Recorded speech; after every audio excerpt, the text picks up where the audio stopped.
Justice ট্যুরের ক্ষমতা, বিল গেটসের টাকা, তাহসানের সুন্দর কণ্ঠ, ঋত্বিক রোশনের সুন্দর বডি ফিটনেস, এমনকি হুমায়ুন ফরিদি স্যারের নিখুঁত ভালোবাসা, কোনো কিছুতে তো নারী আটকাইল না।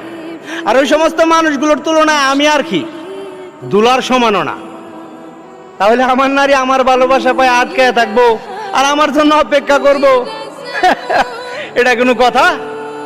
অনেকে বলে নারী ছলনাময়ী, তবে আমি বলি নারী মায়ের জাত, যথেষ্ট সম্মান করি। তাছাড়া ঘরের মধ্যে তো মা বোন আমারও আছে। তারপরও প্রশ্ন একটা থাইকেই যায়, নারী আটকায় কিসে? যদি কারো জানা থাকে, কমেন্ট বক্সটা খোলা আছে, দয়া করে সুন্দর একটা উত্তর দেওয়া যাবেন। নারী আটকায় কিসে? প্রশ্নটা শুধু একলা আমার না, সমস্ত পুরুষ জাতি। নারী আটকায় কিসে?